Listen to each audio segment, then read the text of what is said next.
Hello everyone, Kevin Carrillo here, and welcome to another episode of the Cannabinoid Connect podcast.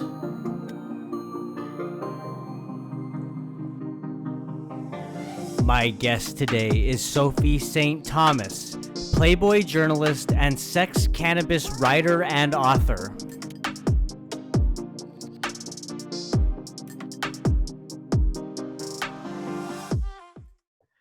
Hello, Sophie. Hi, how are you? I'm doing well. How are you doing?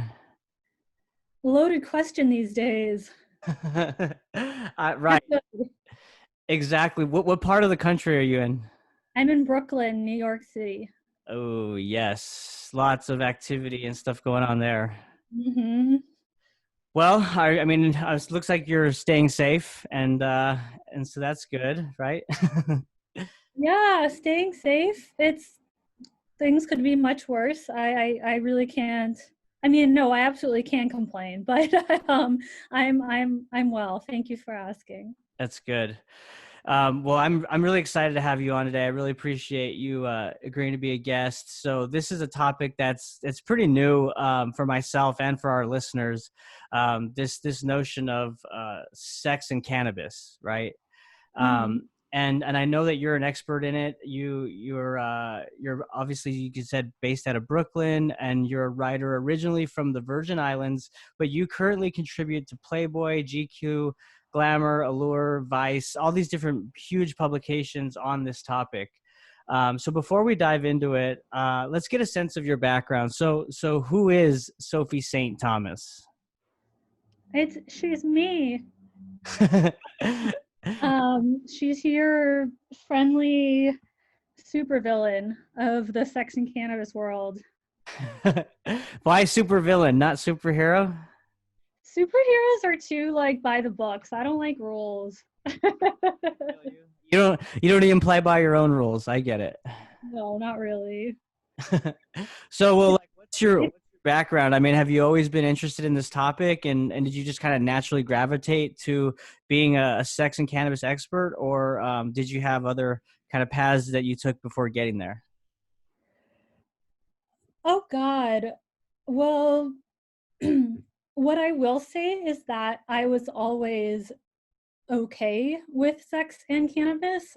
Growing up to two very liberal parents living in the Caribbean, around ganja culture, I very graciously didn't really I wasn't taught that kind of, Ronald Reagan, like, pot is bad, like sex is bad, that I noticed a lot of my, friends, contemporaries, partners were taught, just being in America of a certain generation. So I think I naturally had a comfort talking about such taboo topics. And I've always liked sex and weed since I tried both of them. But there, yeah, there is a bit of a story into how I got reporting them. My first job out of college was as a production assistant at MTV on a documentary about hip hop and crack. It was part of their like rock doc series, and I worked on some behind the musics, and I worked on another documentary about EDM and MDMA.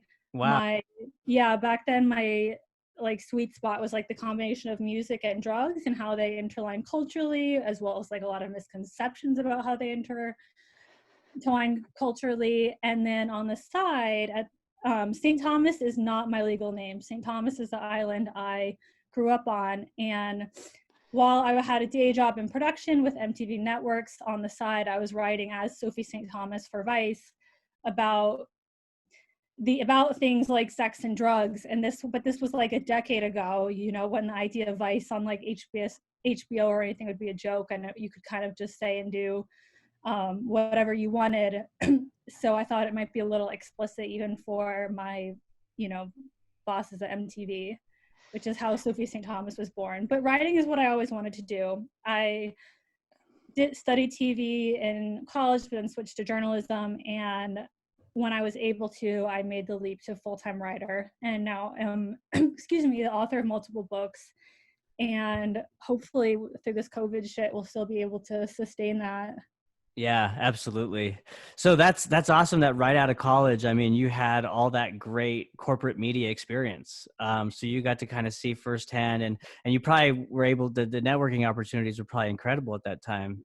Yeah, I got really lucky. And I literally, when I was in college, answered a Craigslist ad. I went to school in this small school in North Carolina for a casting internship with A&E, and I got it. And my school had a program with Pace University based out of New York City. So I spent the summer here waitressing, doing the internship, selling tickets to comedy shows, and I stayed Facebook friends with some of the people I met in TV production. And one of my bosses, Megan, ended up moving over to VH1, which is owned by MTV, and she offered me the production assistant job. I actually was slated to go to law school here in Brooklyn to study entertainment law, but I was like, I just want to do entertainment. I don't want the law school part.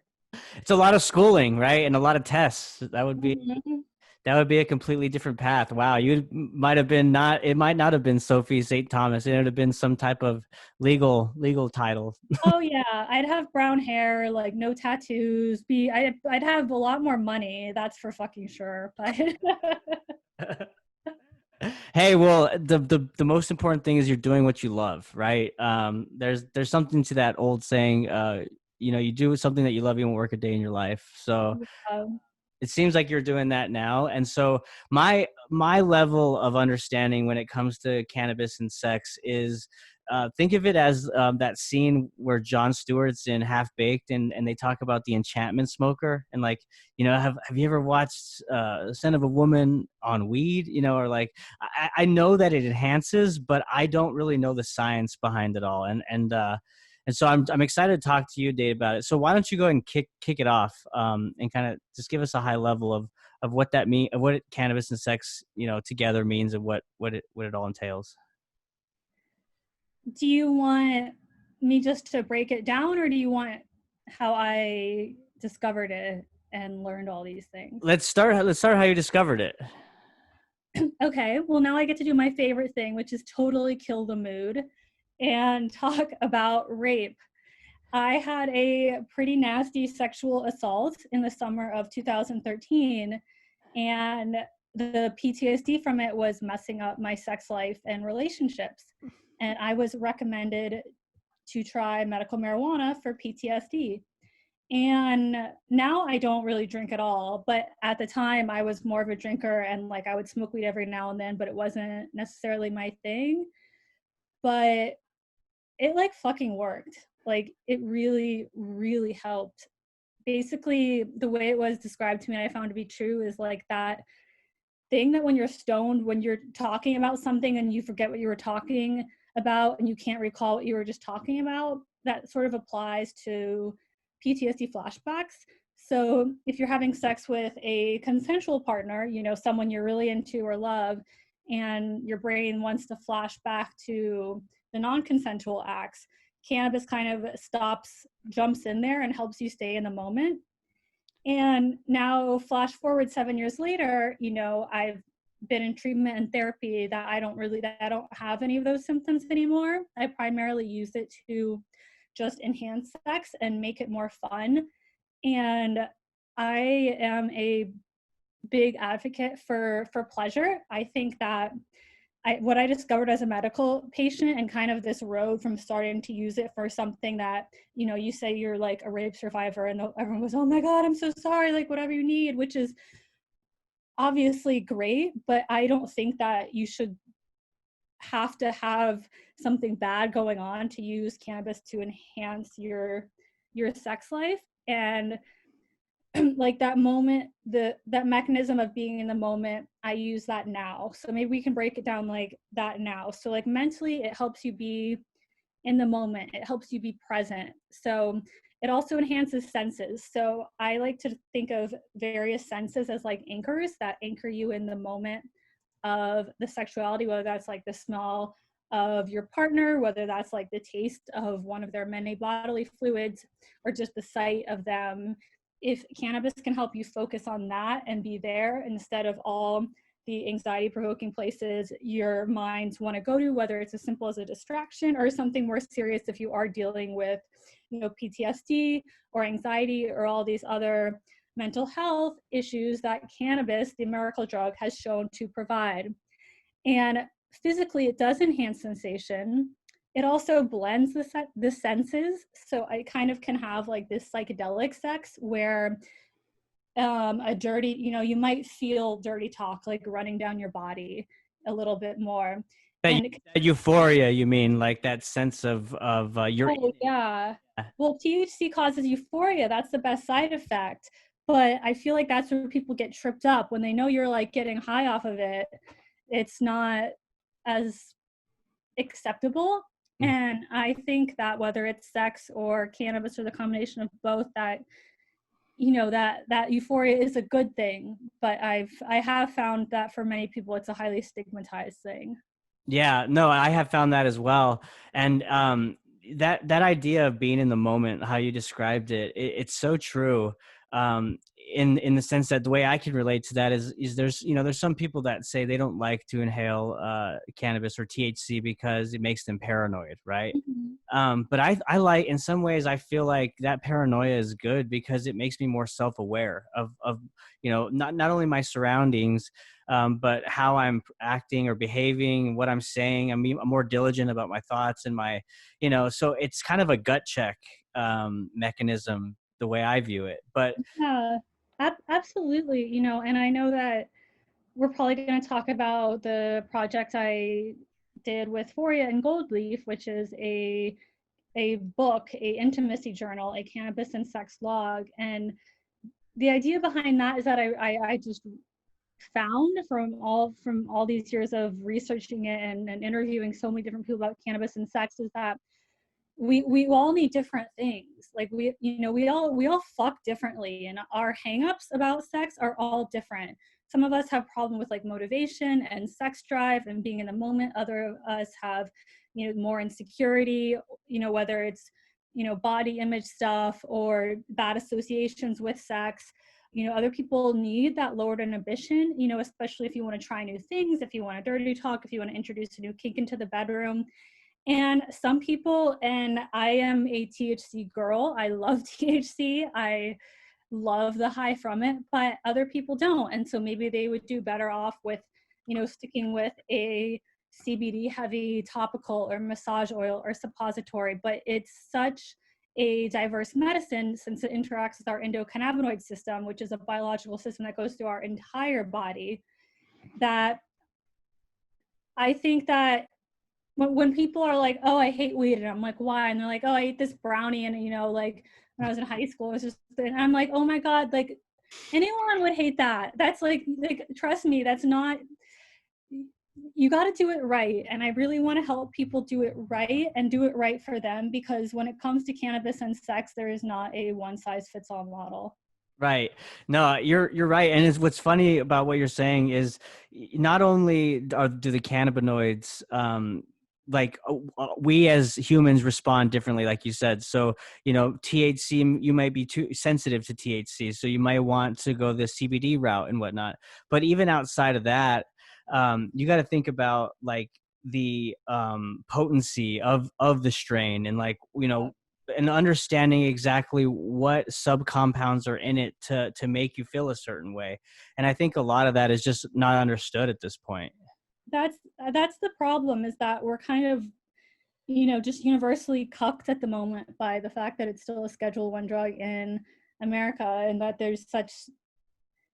I don't have all the answers. You don't have all the answers. Like literally, no one has all the answers, because they're pretty much a whole lot of the research money is allocated by the federal government to scientists to study this stuff. So until we get, I mean, I could go on forever about all the reasons why we should fully legalize, but it's just an insult to science, in my opinion, because we have so many examples of how, from people like Charlotte Fiji, rest in power, who died during coronavirus, who went from hundreds of seizures in a day to only a few seizures in a month with just cannabis oil to, rape survivors who are using cannabis to fight PTSD, to combat soldiers who are using cannabis to PTSD, to people who just like to get high. Like some people like to drink wine, but we just don't know that much about it.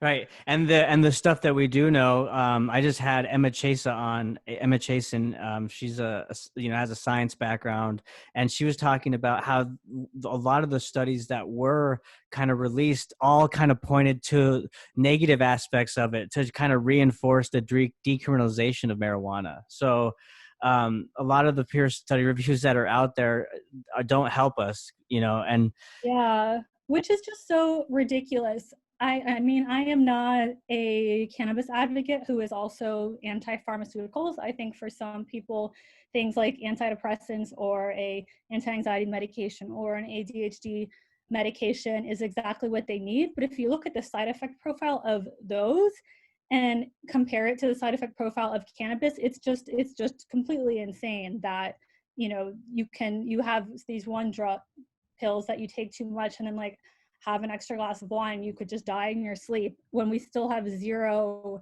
deaths from cannabis overdose and don't even think it's possible. It's insane to me. that's exactly what I was gonna say. Is like the biggest the biggest fact is that you cannot overdose from this. Every other drug, benzodiazepine, opioid, whatever you listed, you can, right? Even alcohol, but it's just insane that it's still listed as a Schedule One. Yeah, it's insane, and I don't I don't need cannabis to be perfect or perfect for everyone. None, Zoloft isn't perfect for everyone. Adderall certainly isn't perfect for everyone. Xanax isn't perfect for everyone. I just need to know the facts, and I need to know them unbiasedly. And we won't get that with that kind of Mm-hmm. system that Emma was talking about, which is very real. Yeah, well, speaking of how humans are different, let's talk about the ways in which you could consume cannabis, or specifically THC, right? So, obviously, you can smoke it and inhale it and get that real cerebral effect, or you can ingest it, like how you were talking about with the bad experiences that some people have when they're in high school with edibles, right? Uh, Yeah. so when practicing sex and cannabis, and talking about the ways in which you can consume, what would you kind of call out and advise people on? My personal favorite actually is edibles. And, dosing is everything. I have 7 years as a medical patient. I have a fairly high tolerance, which is kind of like a little superpower sometimes, because I'm at the party and I can keep my cool. But one, I think it's my favorite based on the fact that I live in New York City. In California, whenever I go to Los Angeles, you go to parties and everyone's out smoking and stuff. But here in New York, it's not legal, so we still have to worry about the smell. I still have to worry about my super smelling it, and then is she gonna have a great deal in my apartment, and like, am I gonna lose my apartment because neighbors start complaining about weed smoke? So, you know, cap Is it like that? Is the because I live in a non-legal state, also Texas, right? So is the feeling in New York, is it very like, is the stigma really hot there, and like people kind of look at you different if they smell it on you and whatnot? Or it's certainly a common smell. I feel a lot safer when I smell it, but I've had complaints. I know friends who have had complaints. I always see police on the subway, like, especially, there's bag checks. I'm very lucky that I have a medical card, but if you get stopped on a random check from the cops on the subway and you have flour in your bag, then I mean, it's been decriminalized, but you're still going to have to deal with a bunch of bullshit and expensive fines. And so I first actually really got into edibles just because they're so easy and safe to transport. If I'm going to my boyfriend's, or if I'm going to like a cannabis themed sex party, which do exist, I'm happy to talk about more. I feel much more comfortable traveling with a capsule, that I can just like put in a little thing on my purse, or even like an Advil container, and know that I'll probably be fine. And I love the body high. I also love how long they last.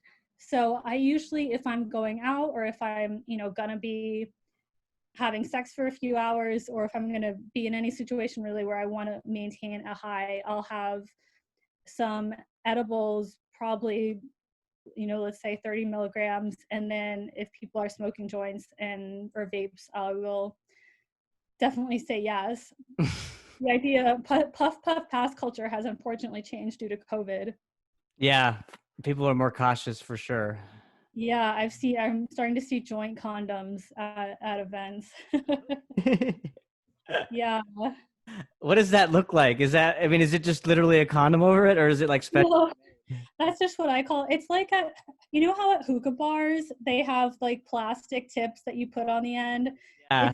It's just like that. Okay. Yeah, I love edibles for sex. I really do. I think edibles, if you start low, go slow, find the right dosage for you. I think, oh, they're so good. And you mentioned dosing because, like, a lot of people fall in that trap where they eat one and then they're expecting an immediate feeling, and then they're like, "Oh, I'm gonna take more because I'm not feeling it." And then it takes like 30 to 45 minutes to even an hour, maybe, right, for it to hit. I've seen it take up for 3 hours for some people. I mean, what I was taught is that edibles kick in as soon as you start talking shit about them, which Might be some truth to that. There actually might be. Yeah. I still get surprised sometimes. I'll be like, oh God, I guess I like ate a lot today. This isn't affecting me. And then 20 minutes later, I'm completely wrong. Yeah. But So, what's a cannabis sex party? Let's talk about that. What you mentioned that those exist. So, what does exactly that entail?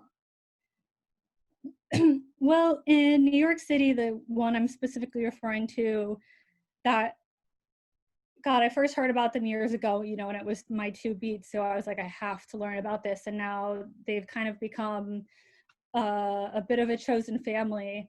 I have spent many Thanksgivings with them at Thanksgiving. It is a members only sex club in a Soho loft that is cannabis friendly, and it's pretty perfect for someone like me who prefers cannabis to alcohol. And honestly, I wish I could see this setup just everywhere, where there's still a bar, you can have a drink, but there's also then a dab station, maybe a cannabis sponsors in there, and kind of in the front room you can take a few dabs, or you can buy some weed, or you can just go into the main play area, and just as some people are sipping on champagne, other people are puffing on joints, and it's kind of decorated like how you would imagine an opium lounge, Right. opium den, excuse me, where there's lots of pillows and beds and soft surfaces and sex swings and little BDSM, more dungeony setups, and people play. Obviously, even though you can't really block out with weed the same way you do with alcohol, they have, I think they call them nymphs. Would have to fact check that, who walk around and make sure everyone is Okay. And like, okay and not overserved. yeah. They separate the playroom from the actual like dab stations and like the consume room. um, not, not strictly. Okay. There's kind of like a hangout area where I always more saw it as maybe if you're new to the scene or just want to chill for a little bit before you're like smoking a joint next to, an orgy to go to. Right. But it's one big space with curtains and easy to merge around.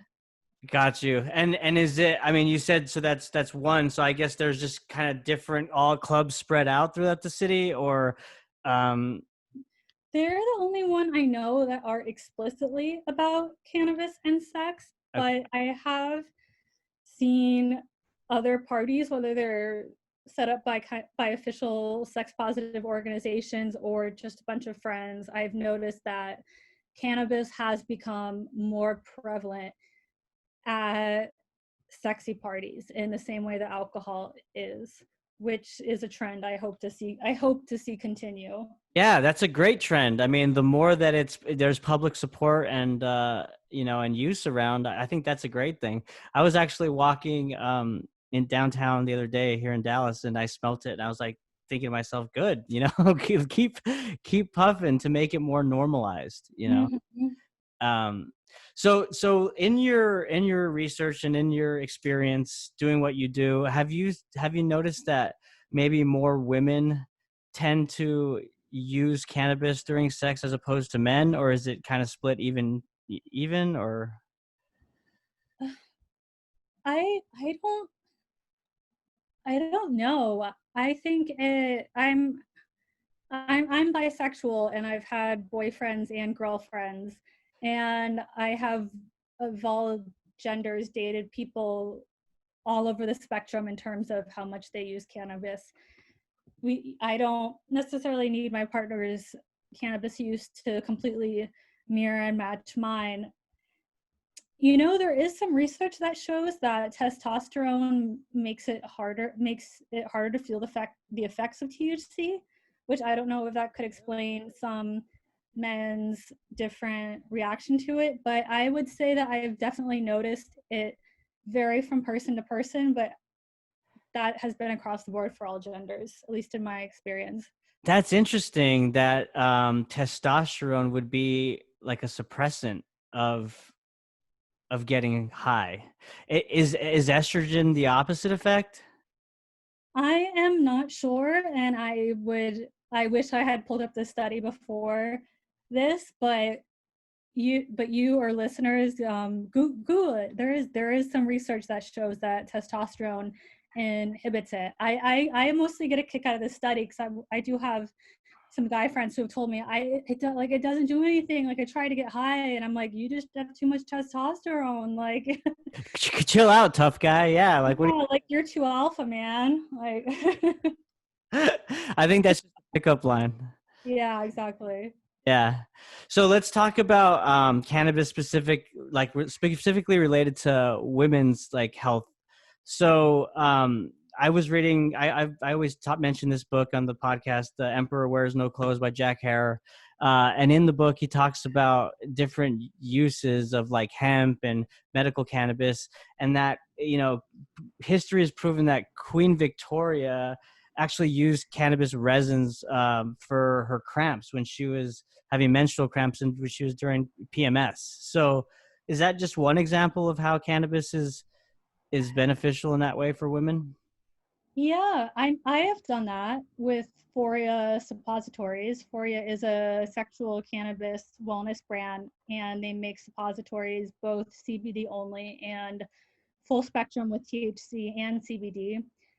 And yeah, you just pop it up there and kind of relax. And cannabis is a painkiller and a inflammation and excuse me, an anti-inflammatory. And it worked. I thought it worked. I really did. The one thing about, if we're talking about men and women, is that when it comes to topicals, whether it's a suppository or a pleasure spray or a lube or a massage oil, you need mucous membranes. So it has to either go on the vagina or up the butt. The penis just I'm sorry, there's just not enough mucous membranes. There's too much regular skin that if you slather it on there, it's not going to do much. Whereas the vulva, the vagina, the rectum can absorb it, which And is why it's good for menstrual cramps. It's also good for menopausal women. It can like relieve some dryness and some pain, and it can also help you prepare and warm up for sex, especially anal sex. I have found and heard from others that, again, Foria makes anal suppositories too that are a great prep because kind of acts like a painkiller without numbing you out, which some like pharmacy numbing agents can do. You don't want to be too numbed out because then if you do hurt anything, you don't know you're hurting it. So I find cannabis to be sort of that perfect balance, because something like anal sex that doesn't lubricate on its own. You just have to add lube and a butt plug and maybe a cannabis suppository to really enjoy that. And I found Foria very excellent at that. And Foria is basically just a brand that supplies all these sex toys, adult toys that are CBD or THC based. Is that right? Yeah, they sell a pleasure spray that I think is the first thing that they became really became known for. But now they also sell lubricants and suppositories and maybe even vape pens. I'd have to check their website. Huh. Very interesting. And so you're just kind of an advocate of their products, or do you have ownership in that company, or what's? I'm an advocate of their products. They also were my partner in that intimacy journal I mentioned earlier. Let's talk about that. I did read that in one of the articles that you were mentioned in. So why don't you tell the audience what that intimacy journal is all about? Well, Gold Leaf is a company that makes medical marijuana patient journals. Basically, it has these really beautiful and easy to use but quite efficient charts of different dosages and different methods of intake. And then there's another page where you can like write down the effects. And when I was younger as a patient, I found it really useful in helping me look back and see how I reacted. And earlier this year I was looking through it and I was just like, this could completely work for sex if we like rewrote it and changed it and added a little bit things.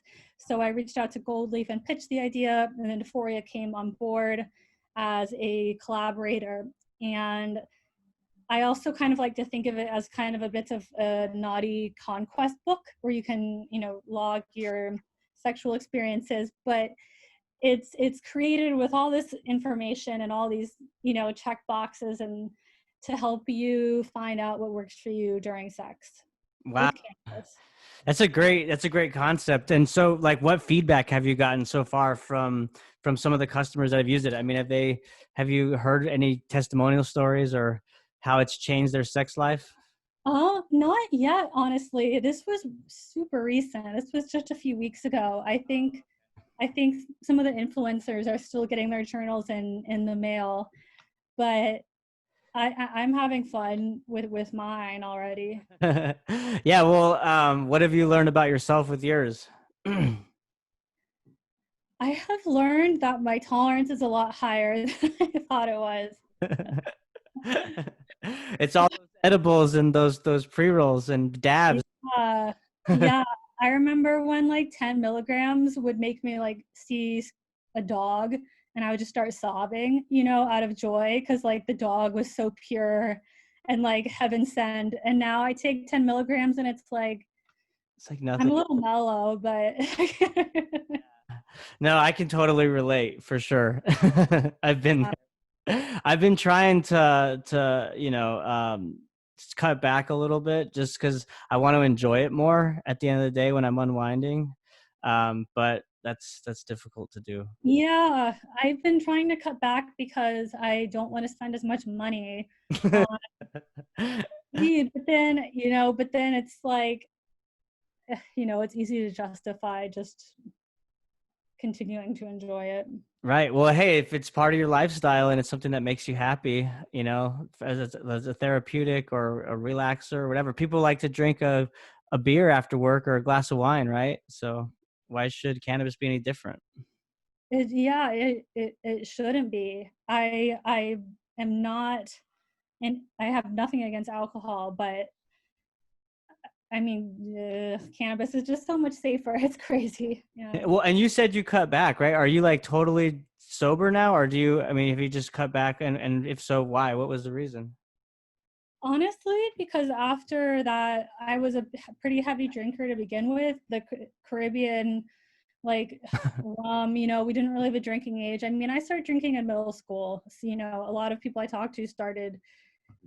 By the time I was in college, it was like I didn't, it was weird to see people who were thrilled by it. Right. But yeah, no, I have alcoholism on both sides of my family, and it wasn't, when I got drunk, it wasn't fun anymore. It was just really exacerbating, if I pronounced that correctly, my PTSD symptoms.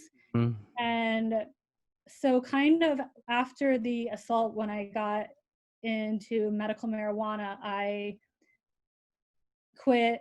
I don't say I'm sober out of respect, because I'm not in AA. That doesn't work for me. But I pretty much stick to cannabis and other psychedelics every now and then personally. But that's just because that what's works for me. I really think it's important that everyone find the correct kind of recipe for themselves, and don't necessarily expect everyone else to follow it. Sure.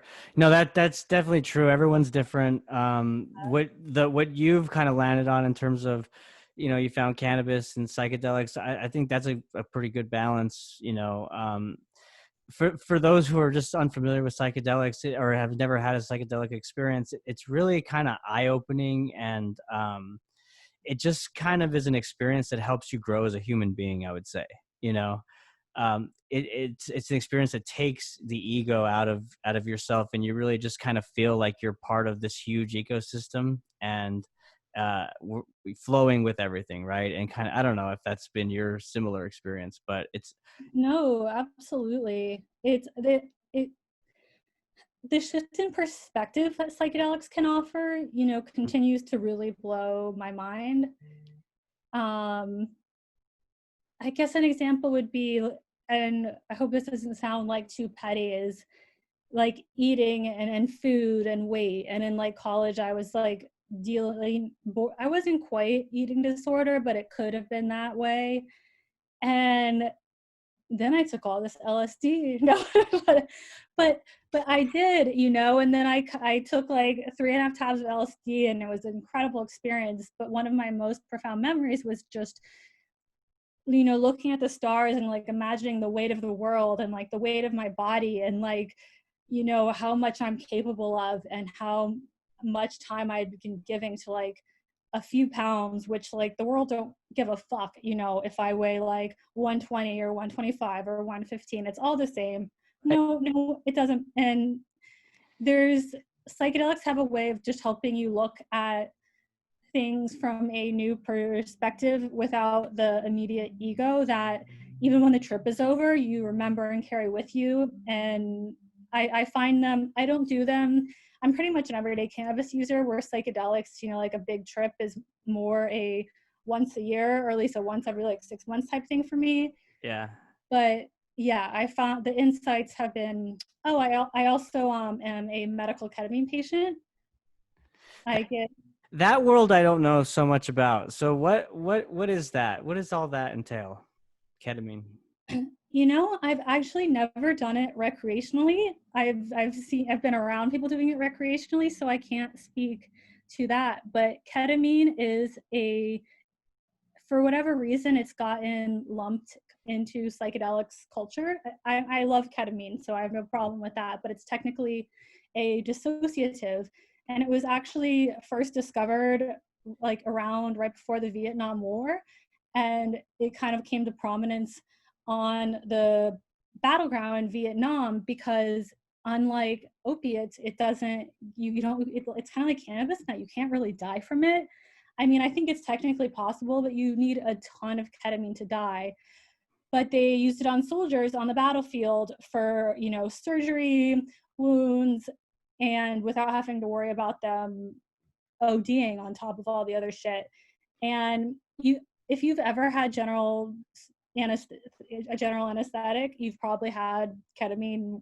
I don't know how much you checked your medical records. Mm. It's also huge in veterinary medicine. So like, it's funny. I know my cats have had ketamine actually. So it's primarily used as an anesthetic agent, but it does have a very trippy dissociative effect, which is why it's become a club drug, primarily snorting, but also swallowing.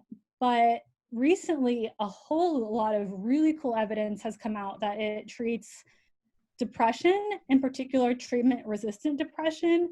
And unfortunate facts about SSRIs, that means something like, Zoloft, Lexapro, all these common things, is that they I think 60% is like giving them a lot of credit, but for how the much of the percentage of people who take them that they actually really work for is they just don't work for everyone.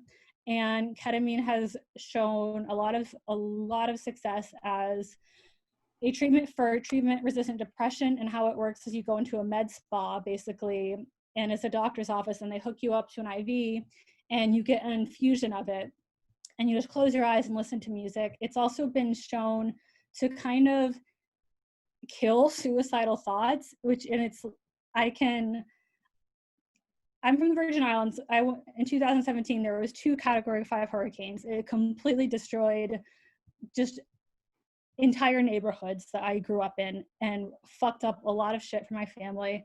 I went down there, I was in a shooting, I came back, like I was having really bad PTSD symptoms again, and and my psychiatrist recommended it, and so I started getting ketamine infusions, and they work better than any antidepressant I've ever tried.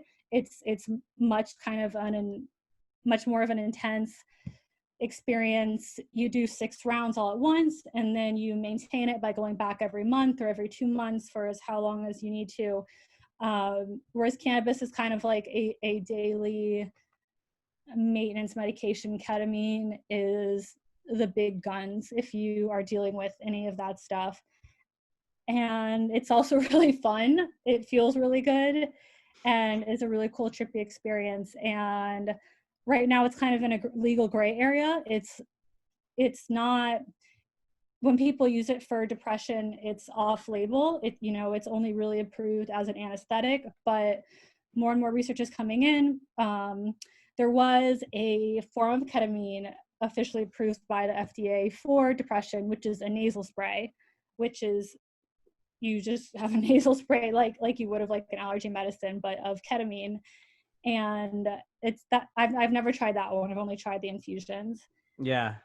So while it was helpful during that difficult time in your life, which I'm so sorry that happened. Geez, I mean, and so with that experience, did you, because you're in a better place now, that's why you're using cannabis only, or is there a reason why you chose the cannabis treatment over the ketamine? I still go and get ketamine sometimes when, right, like I go if I start to feel the effects of depression coming back, kind of to like just nip it in the bud. I have gone back a few times since COVID started, for sure. I went about 3 weeks ago when I was feeling down, and the yeah, the best thing about ketamine is it's just so fast acting. Like antidepressants, can take up to months to like build in your system and feel the effects, but within a few days, you're like, depressive thoughts, suicidal imagery, it's like it's just gone. It's like it's just erased from your brain. It's really crazy how well it works, at least in my experience. Wow. Well, no, I appreciate the education around that, because I've heard that, I've heard of ketamine. Of course, it's out there and it's common, but I just didn't really understand what it did and what its applications were. So that was helpful. Yeah. My ketamine doctor started as an anesthesiologist, and so he was very familiar with ketamine. And his son killed himself, and then so when all this research started coming out about ketamine for how it worked to treat depression and suicidal ideation, he left anesthesiology to form this clinic, New York Ketamine Infusions. So it's a great place. Can't recommend it enough. Well, good. No, I appreciate that. So I want to talk about, like, we get back to what you're saying about how cannabis helped with your PTSD, and how it's continually helping, many rape survivors and our military that's coming back from warfare and whatnot. And so, um, the I know in my own experience that THC suppresses dreams, right? Yeah. Um, let's talk about that. Do you know, like, why that is? I always thought that was so weird, and I can obviously see why that would be helpful to somebody who has PSD, because those nightmares and whatnot, and those reliving those traumatic experiences is probably something that you don't want to remember, right? Yeah. I know that it's true. it's true for me, or it was true for me. I would have these reoccurring nightmares where I just couldn't move, and it was, and someone was on top of me, like having sex with me, but I just couldn't move. And then I would wake up and there'd be that moment where it's like, was that a dream or was that reality? Like, where am I? And THC did suppress them.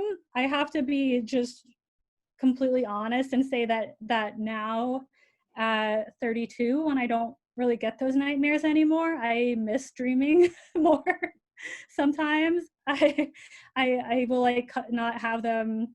I'll try to cut back, like before 9 o'clock or anything, because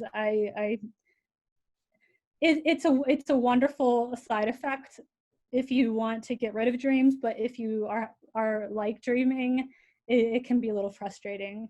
Right. No, I've shared the same frustration for sure. Yeah, My fiance is like, oh, she has all these crazy dreams. And I'm like, why don't I dream? I know. And it's like, oh yeah, I'm a stoner. But what you just explained, and that traumatic experience of how you had nightmares feeling like somebody was on top, that sounds like, the way you described it sounds like sleep paralysis. Are you familiar with that? And I'm only asking because I've experienced that myself, and I looked into it, and the origins of sleep paralysis is very, very interesting. Oh really? It is sleep paralysis.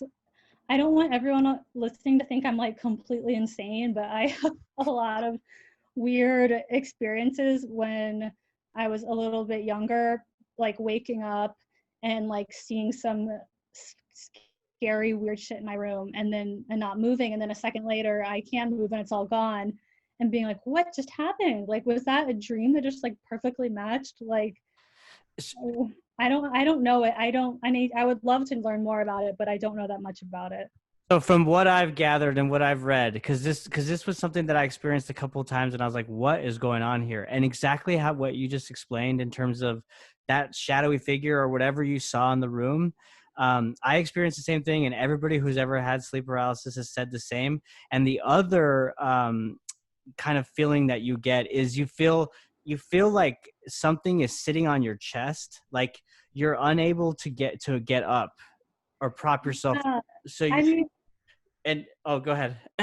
oh, just I mean, I would see pretty terrifying imagery, that I'm sure if it was, yeah, a century ago, it would just be like, oh, it's a ghost. It's a deformed, scary ghost that wants to hurt me. Right. Or there's that feeling of something's present in the room, right? Like you something's there.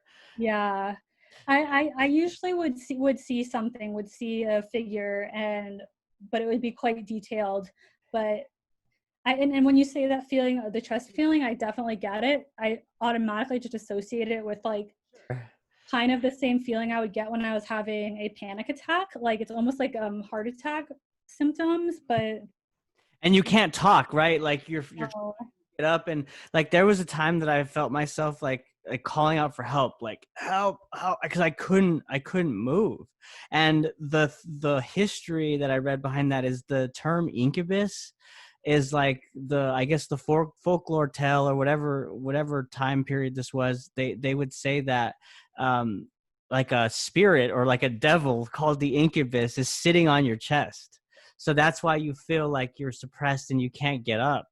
And then that feeling of someone, the presence in the room, or like a ghost or whatever it is, that has just been echoed by people that have also experienced sleep paralysis. But it's and some people think that they're getting abducted by aliens, that it's an alien encounter also. that that makes sense. I never saw an alien, but like I said, mine could be like I saw a ghost in my room. It certainly would, I'm sure, explain a lot of paranormal sights in the middle of the night. So weird. I know. Yeah. So when you said that, I was just like, yeah. Well, Sophie, what else do you want to talk about or cover? Like, what are you working on now? Any interesting articles or projects that you have in the pipeline? Yeah, I have a book coming out soon, but it's just about CBD, and I don't know if I want to talk about CBD. That's fine. Just, I mean, we can. And then I have a book called Sex Witch coming out in February. What's that? Sex Witch is a spell book that will actually work. that's how I pitched it. So I But, saw this pitch. You were on a show. Uh, huh? what was it called?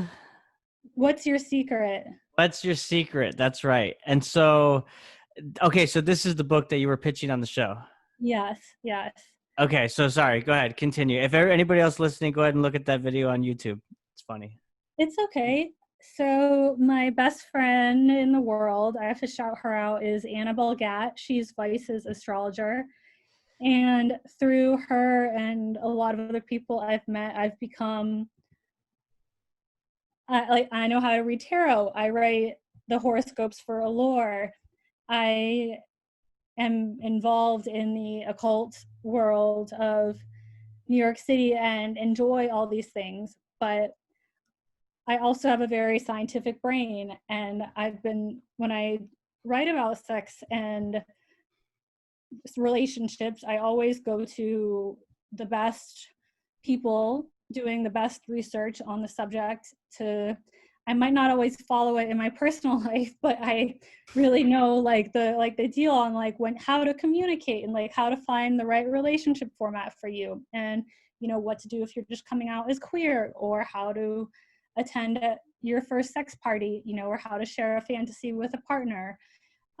So what I pitched to this publishing company called Wiser, which is like kind of the OG of the occult books. If anyone is familiar or has heard of Aleister Crowley, they published all of his books. They're the best. I love them.